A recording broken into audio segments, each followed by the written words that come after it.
You gotta do what? You gotta believe. Mr. Hauger here with an economics review for Unit 2, a test study guide for supply and demand. And I hope you're doing very well. I am Mr. Hauger. Don't forget you can subscribe to this podcast on iTunes or YouTube. And thanks for supporting our adventures in economics and education. So let's get right into it, because I know that you economics students out there around the world and in my classroom are looking for a way to review the key terms that will be functionally important for the rest of the school year. So let's talk about demand, the different quantities of goods and services that consumers are willing to buy and able to buy. And we spent a lot of time going over this in class in our PowerPoint presentation and in our activities and in our interactions and conversations. The law of demand says that there's an inverse relationship to the price of goods and the quantity demanded.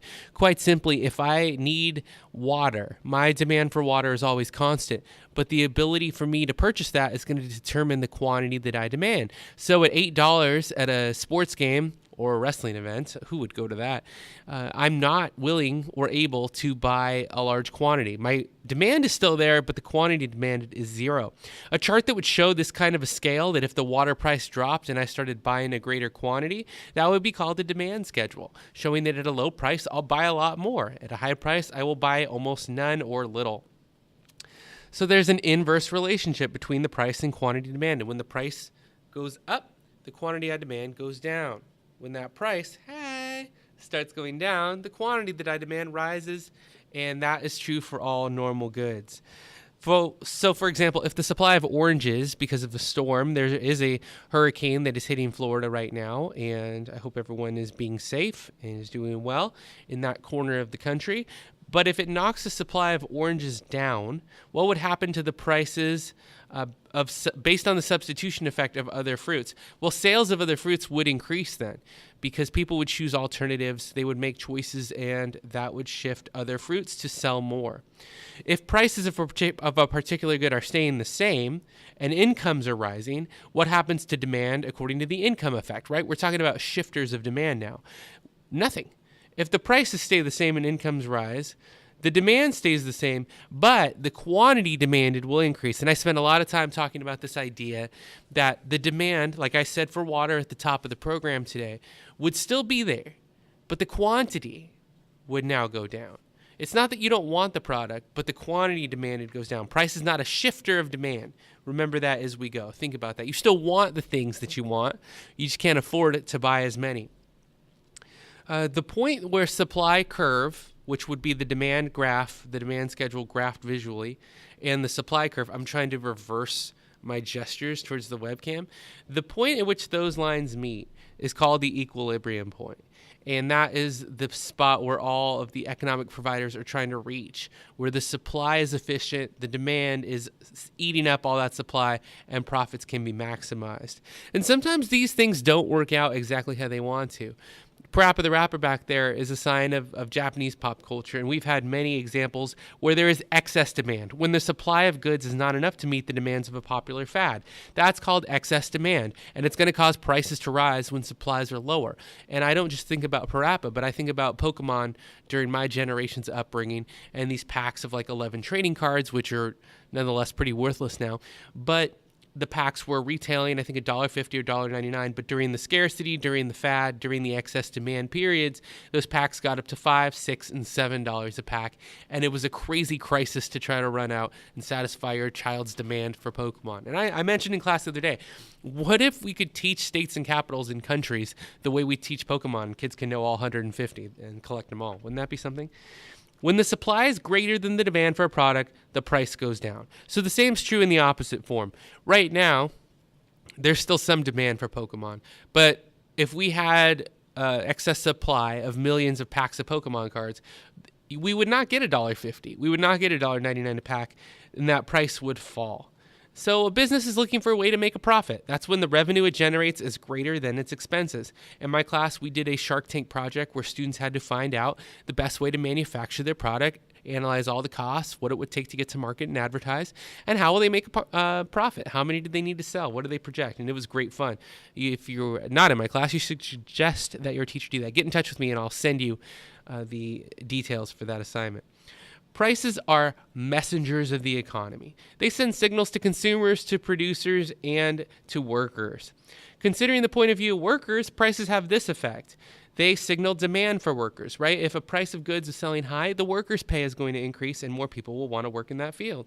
It's also going to drive people to improve their skills, knowing they can make more money if they educate themselves and become a more valuable member of the workforce. And also, they're an incentive to work. When prices are going well, the market is booming, it provides jobs and positions in the workforce for people. If the perceived benefits of a product that's being made, like reducing the risk of illness for a food, becomes popularized, that will move demand. If there's a scare on lettuce, then the lettuce demand moves to the left. I'm not going to try, I think that's going to be to your left, right? But it's my right, so let's not get confused there. The demand is going to become lower where there is a perceived disadvantage or a risk. So everything that we hear in the news could potentially change what people demand. In our class, we use the example of milk. You only can drink so much milk, you only demand so much milk. But if new stories and research came out about possible benefits like you becoming smarter or stronger with milk, the demand curve will push to the right. And I was able to successfully navigate my hand in the proper direction that time. Good for me, right? We take these small victories as we go. If the price of milk does go up, what happens to the curve of demand? Remember, price doesn't shift. Price doesn't shift. It'll change how much you want to buy, but it won't change what you want to buy by itself. So if the price goes up, what will happen to the quantity of milk demanded? Well, then it will decrease, right? If the price of milk goes up and it's a normal good, the quantity demanded will go down. So many jokes about popular things that go up and down with demand from my childhood, but let's stay the course. Which of the following could cause a decrease in demand for milk, since milk is a normal good? Well, one of the choices that I give, among many, is that maybe you might have an increase in price or a decrease in price, or an increase in income might change the demand. But what will really, as far as income, make people buy less milk? If they have less money. So if they have decreased income and are suddenly making less, their purchasing power decreases and they can't buy as much milk. They'll probably buy inferior goods. What are inferior goods? What's an example? Like Top Ramen, your used cars, or secondhand clothing shops. These are all inferior goods, and they don't refer to the laws of what is a normal good. If your income goes down, you're probably going to buy more inferior goods because you've got to make that money stretch further, correct? Correct. I answered my own correctness question, which is a weird thing to do. We get better and better at making things. Our goods are always advancing. Our technology is always improving. Tastes and preferences also change. So when our class went over the example of an Etch-a-Sketch being now an inferior good, it served a time and a place for us in the previous generations. But currently, if you had an iPad or a Kindle and then you had an Etch-a-Sketch, and people could play digital games interacting with the screen, kids can type, play, learn, draw, the Etch-a-Sketch is now an inferior good. It is now changed, and the demand of that is lower. Better toys and technology also give us tastes and preferences, which is another shifter in demand. We had a music dress-up day here at our school, and we talked about how not everybody, although there are still fans, right, is dressing in Britney Spears, Christina Aguilera merchandise anymore because tastes have changed. Pop icons evolve and shift, and so these things change over time and also change demand. Now, in a free enterprise economy, the driving force is competition. Companies compete, just like those pop idols competed to sell albums. And we often will export goods, make something in one place and export to a foreign country. This is competition that occurs in local environments, in national environments, and in global environments. And we are going to talk about globalization for a second. It really can do a lot. It can increase trade, it can increase prosperity of countries, and it can increase cultural exchanges of goods, concepts, ideas. We used to use the term cultural diffusion a lot in class, saying you don't just trade goods, but you're trading philosophy, ideas, pop icons, musicians, all of those things. But one drawback potentially in the format that I present it is job security. If I make music and a million other people make music, we're not all going to be able to make a living making music, and our job security decreases. If I generate cartoon figures and one comes in and dominates the market, my job as a third or tertiary, fourth, fifth, sixth level creator might struggle. And then we do have YouTube now, so you may be able to scrape yourselves up and find a niche and find an audience. But if you're a worker in like a steel industry and tariffs go, or competition drives your prices down to where you can't compete, your job security could be in question. Just a few more things to go. In a command economy, the government owns the means of productions, and in our market economy, the private sector does.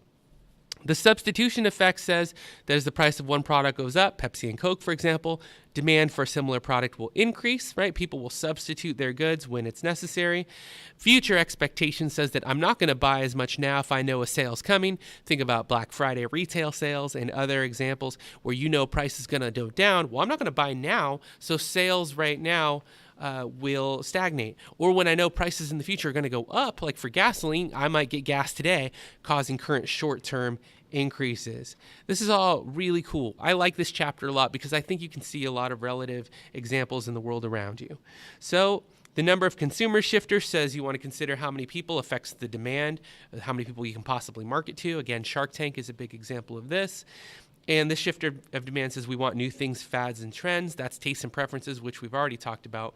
And as you buy, as you go out and shop, each additional item that you purchase is going to bring you a little bit less satisfaction, and that's diminishing marginal utility. There's no diminishing marginal utility on this podcast. You want more and more? Well, go out and check it out. We have over 80 episodes on YouTube at haugerhistory.podbean.com. We thank them for donating their free bandwidth for this educational endeavor, and I thank you for listening. It's time for class. The bell's going to ring any minute, so I've got to go. You've got to go. You got stuff to do. Good luck reviewing and studying, and if you have any questions, as always, leave them in the comments section. Be sure to share with your friends. People all over the world are listening, and your classroom is valuable, and I hope your educational pursuits are going well. We'll catch you on the next edition. Class is dismissed. See you later, guys. Have a good one.